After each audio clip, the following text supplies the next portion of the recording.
Em diversos momentos durante o anime e o mangá, alguns Onis acabaram tremendo na presença de Tanjiro, até mesmo Onis que eram bem mais fortes que ele, como Adaki, as personalidades do Hantengo e até mesmo Muzan Kibutsuji. Todos esses sentiram medo ao olhar para Tanjiro. Então vocês já se perguntaram como o simples fato de um demônio olhar para um caçador poderia assustar o Oni? Não? Bom, hoje você vai entender o que Tanjiro tem de tão especial para ser capaz de assustar qualquer demônio. Mas antes de tudo, eu quero te convidar para entrar lá no meu servidor do Discord, pra gente conversar e trocar uma ideia sobre animes e mangás. E se você está pensando em comprar os mangás de Demon Slayer, dá uma olhada aqui na descrição que você vai achar o melhor preço e ainda vai poder estar ajudando o canal a continuar crescendo. E por curiosidade, nesse vídeo aqui eu usei principalmente os volumes 20 e 21 do mangá. Agora chega de enrolação, vamos ao vídeo.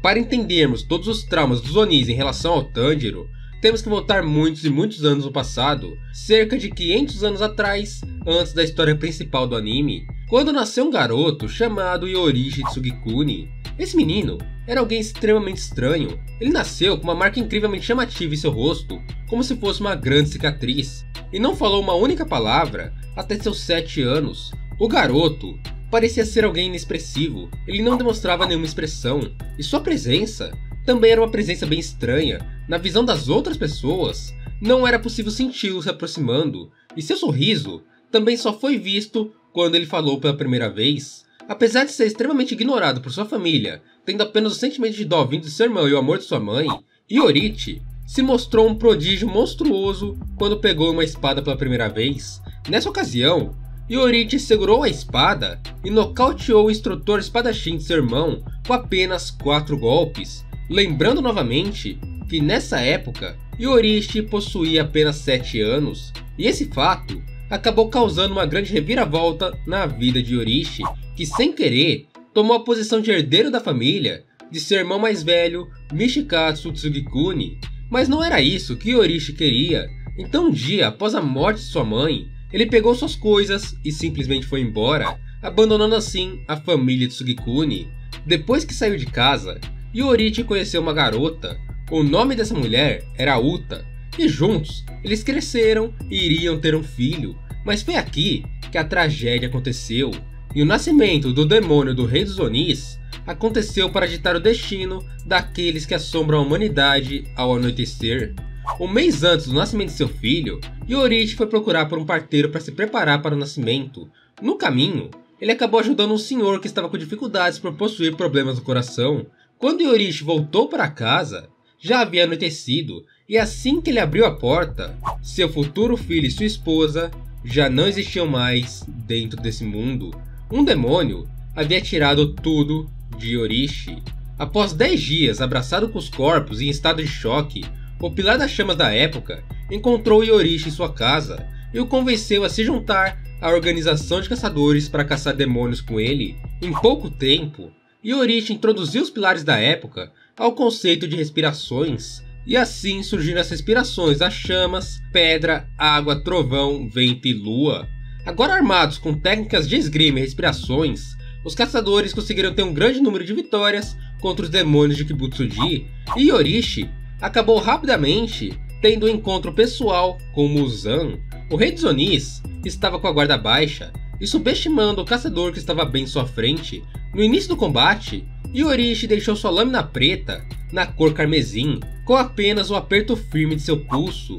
Muzan fez o primeiro movimento e começou a atacar constantemente Yorichi. O caçador, enquanto desviava, ouviu os bambus que estavam atrás de si sendo cortados. Yorichi, pela primeira vez na vida, sentiu que um único corte poderia matá-lo. Pela primeira vez, Yorichi se sentiu arrepiado, um arrepio que subiu inteiro por sua espinha. Usando o mundo transparente, Yorichi estudou a anatomia de Muzan, entendendo que o demônio possuía 7 corações e 5 cérebros. E no momento do ataque, Yorichi aperfeiçoou a sua respiração, criando a 13ª forma da respiração do sol, uma forma que emendava direta todas as 12 formas com golpes precisos, cortando assim os 12 órgãos vitais de Muzan Kibutsuji. Após ser atingido por isso, Muzan entendia exatamente o que estava acontecendo, e pela primeira vez em sua vida, sua cabeça estava caindo de seu corpo, que já não se regenerava mais. O verdadeiro demônio naquela situação, pelo menos aos olhos de Muzan, era o caçador da espada vermelha e os brincos de Hanafuda, que estavam bem em sua frente. Aqueles brincos dele. Durante a obra, diversos Onis que se depararam com Tanjiro sentiram medo, desespero, tiveram lembranças e entraram em estado de alerta. E agora, vamos lembrar quais foram essas vezes em que isso aconteceu. A primeira vez em que isso aconteceu pra valer sem ser com Muzan Kibutsuji foi com a Daki, provando que os outros Onis que foram criados pelo sangue do Kibutsuji tinham um instinto de alerta em relação às coisas que lembrassem Yorishi.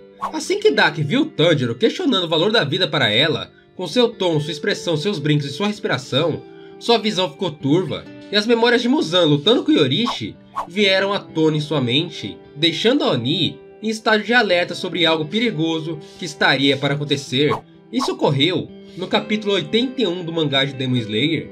Em seguida, foi a vez de Hantengo durante o arco da Vila dos Ferreiros. Ele se dividiu em 4 personalidades primárias e acabou sendo surpreendido por Tanjiro com uma lâmina vermelha em suas mãos. Essa lâmina foi criada através do Kekijutsu da Nezuko. Isso ocorreu no capítulo 103 do mangá, e foi suficiente para as personalidades do Oni sobreporem o rosto de Yorishi ao rosto de Tanjiro em suas visões. Já nas vezes de Muzan, aconteceram em 3 oportunidades. A primeira vez foi no primeiro encontro de Muzan com Tanjiro. Diferentemente como foi no anime, Muzan no mangá se lembrou do Yorishi no exato momento em que Tanjiro gritou que mataria Muzan com sua espada. Nessa hora, o rei dos Onis, olhando para os brincos de Hanafuda, se assustou lembrando de seu duelo com Yorishi. A segunda vez foi durante seu segundo embate com Tanjiro, já durante a batalha final, quando o caçador voltou do seu sonho com Yorishi. Quando ambos ficaram frente a frente no capítulo 191, Muzan teve uma leve lembrança de Yorishi, novamente sobrepondo o rosto do Tanjiro ao rosto do caçador.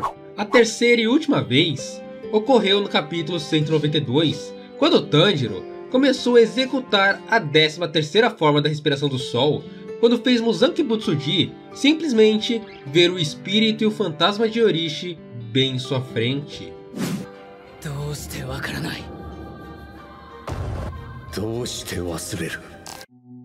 Afinal, Tanjiro Kamado realmente lembra Yorishi? Bem, geneticamente falando e questão de aparência, com certeza não. Yorishi era mais alto, mais robusto e possuía uma aura incrivelmente mais assustadora que a aura de Tanjiro. Apenas de ficar perto de Yorishi, dava para sentir que ele era um homem forte. Então, onde exatamente Tanjiro se assemelha a Yorishi ao ponto de causar arrepio a um Oni? Primeira coisa, a cicatriz em seu rosto. No início do mangá, ela é sempre mencionada como uma cicatriz, mas a marca do caçador é algo totalmente ligado ao Yorishi, principalmente uma marca como a do Tanjiro, que possui os padrões da respiração solar. A segunda coisa são os brincos de Hanafuda. Na última vez em que Yorishi se encontrou com seu amigo Sumiyoshi, Yorishi deixou a ele os brincos de Hanafuda, que sua mãe havia feito enquanto ele ainda era uma criança, e esses brincos começaram a ser passados de forma tradicional de pai para filho entre as famílias Kamados, como foi prometido por Sumiyoshi a Yorishi. A terceira coisa é o próprio discurso, o jeito de falar e o modo como Tanjiro enxergava a beleza da vida humana. Então suas frases durante a luta poderiam servir de gatilho para o Oni despertar as lembranças de Yorishi. Quarta coisa, a respiração do sol. A Hinokami Kagura é a respiração do sol disfarçada de dança. Então, até de forma natural, caso executada de forma correta, a dança vai lembrar claramente o estilo de luta de Yorishi, já que essa respiração é a própria respiração divina nas mãos de outro caçador sendo usada contra os Onis. Esses 4 principais fatores fazem de Tanjiro um gatilho ambulante para os Onis verem a derrota de Muzan para Yorishi através de suas memórias. Esse medo dos Onis é tão grande que Tanjiro virou um alvo do Muzan durante a obra inteira, inclusive no encontro deles durante o arco do Castelo Infinito. E se você conseguir matar um caçador que usa brincos de Hanafuda, eu vou te dar... Vamos analisar agora toda a evolução e o nível real de poder de Tanjiro Kamado, o quão forte ele realmente é. Essa aqui vai ser uma análise um pouquinho mais demorada e trabalhada, onde vamos pegar do início do mangá até o arco final, e em meio a isso, eu vou explicando o que o Tanjiro foi conquistando e aprendendo em todo esse tempo. Aguente firme! Seja forte! Seja forte! Vamos começar falando do Tanjiro antes de ele virar um caçador de Onis, aquele Tanjiro que teve a família morta no primeiro episódio do anime e no primeiro capítulo do mangá. Esse Tanjiro era bem fraco comparado a Demon Slayers, já que se tratava de um humano normal que nunca havia tido contato com o mundo dos caçadores de Onis, pelo menos não de forma direta. Porém, Tanjiro Kamado já demonstrou aqui ótimas intuições em combate, assim como vimos em seu duelo com Gil Tomioka. Ele tinha também uma determinação inabalável e uma força física muito boa para alguém de sua idade, sendo capaz de viajar por uma longa distância com a Nezuko na forma de demônio em suas costas, e também tinha força física o suficiente para segurar o primeiro ataque de um demônio, assim como ele fez com a própria Nezuko e com o demônio que ele encontrou antes de chegar no Orokudaki, feitos muito bons, considerando que nessa época Tanjiro tinha apenas 13 anos.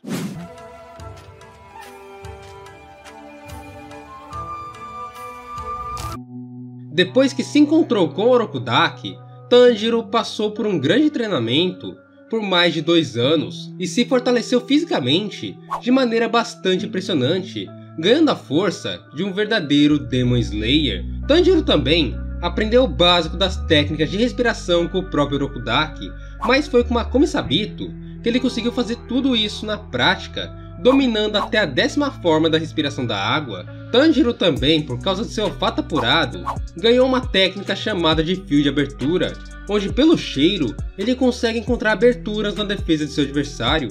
Ao final de seu treinamento, o Tanjiro já era mais forte que pelo menos o Sabito. Porém, foi na seleção final onde Tanjiro pela primeira vez foi desafiado por um demônio mais forte, o que fez ele encarar a morte de frente na primeira vez em sua vida como Demon Slayer e ganhar suas primeiras experiências em um confronto de verdade.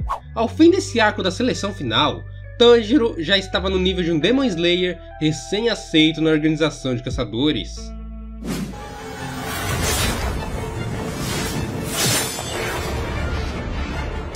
Depois da seleção final, demoramos um pouco para ver mais algum tipo de power-up no Tanjiro, com as habilidades que ele conseguiu durante seu treinamento com Orokudaki, Makome Sabito e as experiências da seleção final.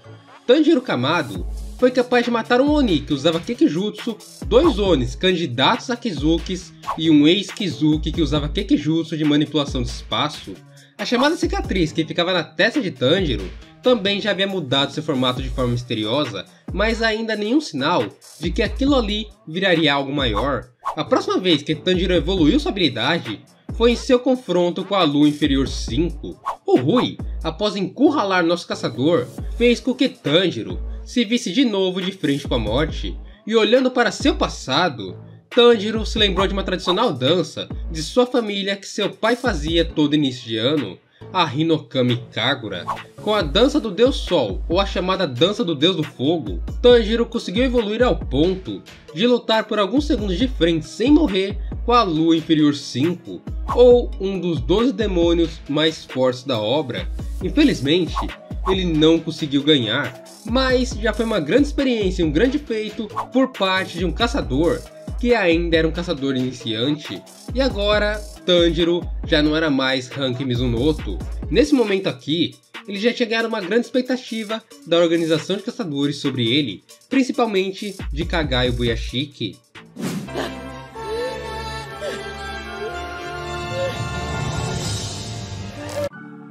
Depois de todos os acontecimentos no Monte Atagumo, Tanjiro foi se recuperar na mansão da borboleta, e lá ele descobriu a existência da respiração de foco total constante. Basicamente, a diferença entre um caçador de alto escalão e um caçador comum está aqui. Enquanto caçadores comuns usam suas respirações apenas para dar o golpe final em momentos de batalha, caçadores de alto escalão dominam a sua respiração com foco total constante durante as 24 horas de um dia. Com a respiração concentrada de foco total constante, o caçador não fica só com a respiração ativa por 24 horas, mas também aumenta consideravelmente todos os seus atributos físicos, se tornando alguém bizarramente forte. Um grande exemplo disso foi que Tanjiro, após dominar a respiração de foco total constante, conseguiu acompanhar a velocidade de Kanao Tsuyu em um pega-pega, coisa que ele nunca faria se não tivesse aprendido a técnica. E assim, Tanjiro seguiu para o Trem Infinito, onde ele conseguiu derrotar com a ajuda de Nozuki, Zenitsu, Nezuko e Kyojuro Rengoku, a Lua Inferior 1, chamada de Enmo. Porém, foi nesse arco que tivemos o primeiro grande nivelamento da obra, que mostrou a grande distância de Tanjiro para um caçador de rank pilar, e a bizarra distância de um pilar para uma lua superior, onde vimos a Lua Superior 3 Akaza brincando e matando Kyojuro sem dificuldades. Tanjiro, nesse momento, já era um bom caçador para a organização de caçadores, alguém bem promissor e até cogitado para ser Tsugoku de um Hashira, mas mesmo assim, ainda não estava nem mesmo próximo do nível de um pilar.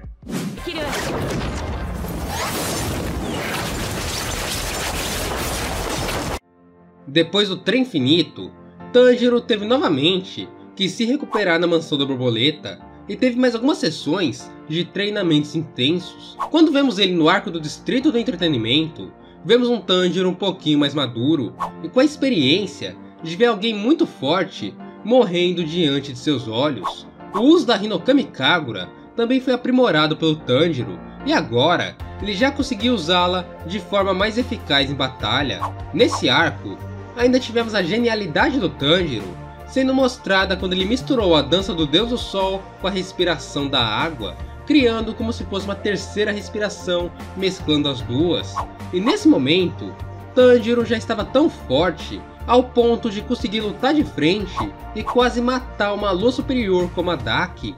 Mas o grande power-up desse arco chegou bem no finalzinho, quando Tanjiro despertou a sua marca do caçador no padrão solar e ganhou força suficiente para conseguir derrotar o Gyutaro, que era a verdadeira Lua Superior 6.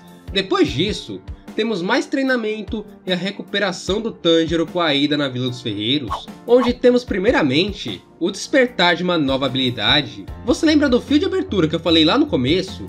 Depois de ter a ajuda do Ferreiro Kotetsu e treinar com o boneco de Orishi Zero Shiki, Tanjiro se tornou capaz de prever os ataques do adversário através de seu olfato, como se fosse um sexto sentido aguçado.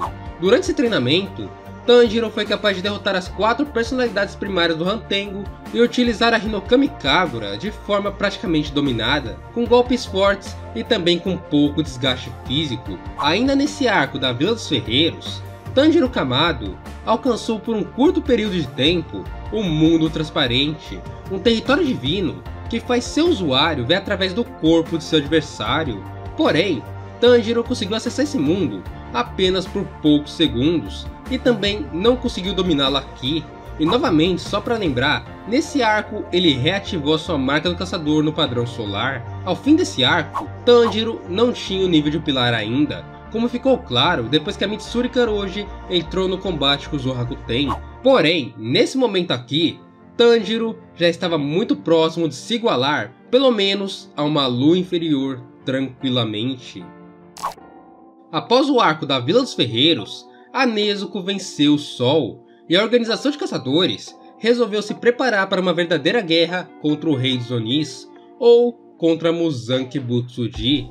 Os Onis haviam sumido também, e o treinamento pilar foi iniciado pelo lado dos caçadores. Esse treinamento tinha a intenção de fazer todos os caçadores da Demon Corp alcançarem pelo menos a capacidade de matarem uma lua inferior sozinhos. E obviamente, Tanjiro Kamado não ficou de fora, ele participou desse treinamento junto aos outros Hashiras. O treinamento pesado com quase todos os caçadores mais fortes fez Tanjiro evoluir como nunca, principalmente na sua parte física, sendo um dos poucos que foi aprovado no treinamento pilar de Gyomei Himejima. Tanjiro realmente alcançou um novo estágio de força após esse treinamento pesado, e no Castelo Infinito, isso tudo ficou muito claro. Gyuto Mioka, o Hashira da Água, presenciou o garoto que ele salvou há 4 anos atrás, que mal conseguia ficar de pé com a tristeza da perda de sua família, cortando o braço e o rosto da Lua Superior 3.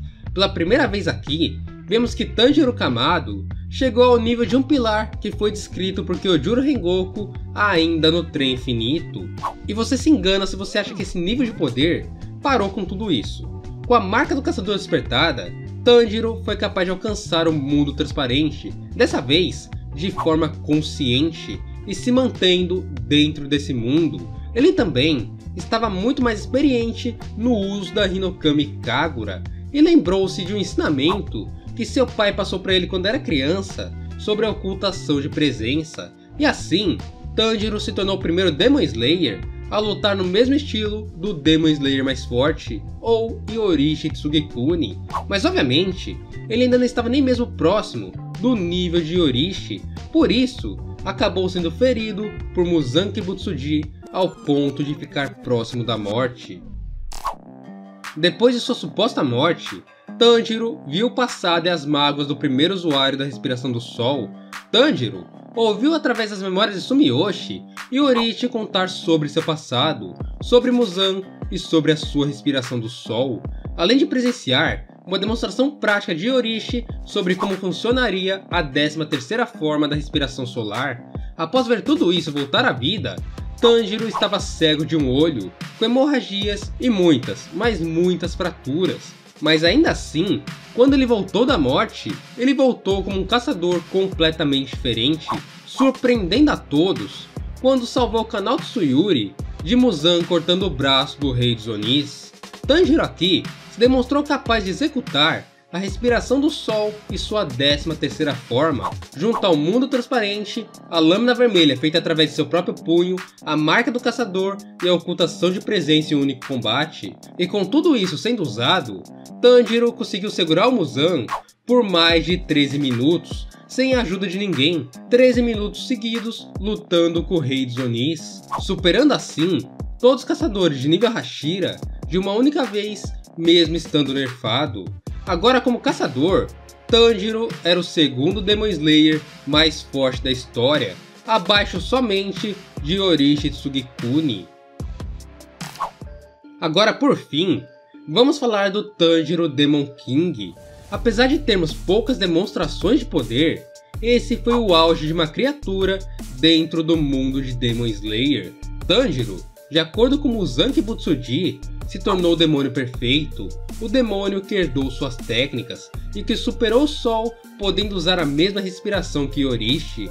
Além de tudo isso, Tanjiro se tornou um demônio com a marca do caçador, o mundo transparente, a ocultação de presença e com o olfato apurado. De longe, o ser mais forte dentro desse universo de Demon Slayer, já que por ser imune ao sol, Tanjiro era imune a lâminas Nishirins, inclusive lâminas Nishirins vermelhas, como confirmado pelo próprio Gyu Tomioka durante o mangá.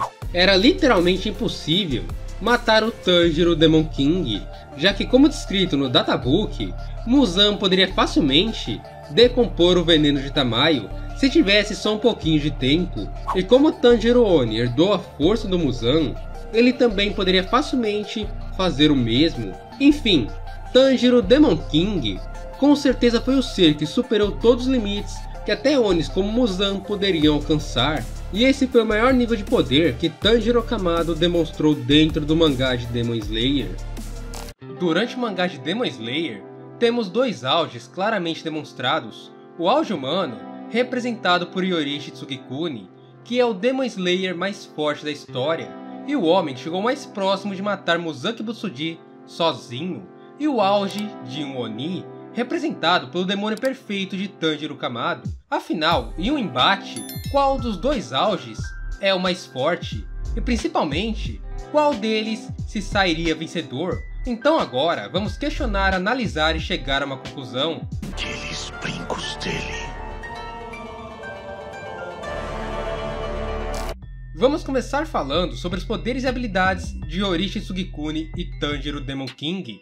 Primeiro, começamos a falar de Yorishi. Yorishi, desde seu nascimento, já estava com a marca do caçador em estágio final e já enxergava o mundo transparente. Ele já nasceu desse jeito, abençoado pelo sol. E fisicamente falando, ainda quando criança, Yorishi, depois da morte de sua mãe, correu por um dia e uma noite inteira, sem parar e não se cansou, mostrando uma resistência física realmente acima da média, até mesmo para adultos. Yorishi era tão talentoso e forte que foi capaz de nocautear um adulto com apenas 4 golpes na primeira vez em que pegou uma espada. Depois que Yorishi cresceu, quando estava próximo dos seus 21 anos de acordo com Michikatsu, Yorishi já tinha superado de longe suas habilidades de quando era criança. Ele estava incrivelmente mais forte, e alguns anos depois, tivemos a primeira demonstração clara da força de Yorishi, quando ele se encontrou pessoalmente com aquele que dominava os Onis, Muzan Kibutsuji, e Yorishi desafiou o rei dos Onis para um confronto no mano a mano. E agora vamos analisar a luta com muita calma. Temos 4 pontos que precisamos destacar nesse confronto. O primeiro ponto é que Yorishi ficou sim surpreso e arrepiado com a força do Muzan, o que significa que Muzan Kibutsuji realmente poderia matar Yorishi, e o próprio Yorishi confirma isso quando diz que sentiu que apenas um único golpe do Rei dos Onis poderia tirar sua vida. O segundo ponto é que Yorishi, fisicamente falando, tinha força suficiente para criar uma lâmina vermelha com a força de seu punho, e essa lâmina conseguia cortar o Muzan sem muitas dificuldades. Também é mostrado que Muzan nunca conseguiu se regenerar completamente dos danos causados por Yorishi, já que seus ferimentos queimavam como o sol. Então realmente, essa lâmina vermelha principalmente foi uma demonstração gigantesca de força física do Yorishi, levando em consideração o poder total que essa lâmina causou àquele que era o demônio mais forte. O terceiro ponto é em relação à sua velocidade. Apesar de ser uma luta bem curta com Muzan, ainda era o Rei dos Onis que estava em sua frente, e Yorishi conseguiu desviar de todos os ataques do Rei dos Demônios. Obviamente ele não teve tanta facilidade assim para isso, mas seu reflexo ainda era bem mais rápido que os ataques do Muzan. E o quarto e último ponto que eu quero destacar foi que Yorishi se demonstrou inteligente bastante para analisar e achar a fraqueza do Muzan durante o próprio combate, adaptando a sua respiração à fraqueza do Oni para poder eliminá-lo cortando todos seus órgãos. E essas são as principais habilidades e extensões do poder de Yorishi, o homem que sozinho conseguiu subjugar o demônio mais forte até ali existente. E agora vamos analisar o Tanjiro Oni. Durante o discurso de possessão e morte do Muzan, o Rei dos Onis falou a seguinte frase: "Amado Tanjiro, você vai conquistar o sol. Você vai se tornar o rei mais forte entre os demônios." Ou seja, Muzan realmente acreditava que o Tanjiro se tornaria mais forte que ele mesmo, e justificou isso falando que o Tanjiro possuía o mesmo sangue que a Nezuko, e também era o único que poderia usar a mesma respiração que aquele monstro, se referindo claramente ao Yorishi Tsugikuni. E quando Tanjiro voltou a si, instantaneamente, ele se recuperou de todos os danos que sofreu durante aquele confronto inteiro com Muzan. Seu olho ferido voltou ao normal, o veneno em seu corpo se decompôs, e os membros e órgãos que foram feridos durante o embate cresceram novamente e se regeneraram por completo. Tanjiro praticamente havia morrido no final da luta com Muzan, e ele voltou da morte acordando como demônio completo, um feito de regeneração e cura que beira o absurdo, talvez o maior feito de cura da obra inteira. No capítulo 202, depois que Muzan Kibutsuji manda Tanjiro herdar seus poderes, vemos que Tanjiro usa a onda de choque que Muzan havia usado antes de sua morte, e também cria extensões de suas costas, praticamente copiando o estilo de luta do Rei dos Onis. Tanjiro também foi capaz de criar uma nova habilidade a partir das habilidades de Muzan, algo como uma esfera de energia, ou para quem curte Naruto, o Tanjiro fez uma Bijudama. Ainda nesse capítulo, o Gyo Tomioka soltou uma informação muito, mas muito importante. Lâminas Ninshirins vermelhas e o próprio sol não funcionam no Tanjiro, e completou essa fala falando: "não tem como matá-lo." Ou seja, o Tanjiro foi o primeiro demônio perfeito da história. O primeiro demônio a ter a marca do caçador, um mundo transparente, a imunidade à luz do sol, a respiração do sol e os Kekijutsus dignos de um rei dos demônios. Bom, até aqui no vídeo vimos o que o Yorishi tem a oferecer e o que o Tanjiro, como rei dos demônios, também tem a oferecer. Então, quem realmente venceria um duelo entre esses dois? Essa análise que vamos fazer hoje é uma análise um pouquinho mais analítica, diferente do que já fizemos em outros vídeos, já que o Tanjiro Oni é meio que uma anomalia e ele acabaria quebrando aquele nosso esquema de pontos. Então, para a gente conseguir chegar a um resultado claro, vamos pensar da seguinte forma: Yorishi Tsugikuni, fisicamente, é mais forte que o Tanjiro Oni?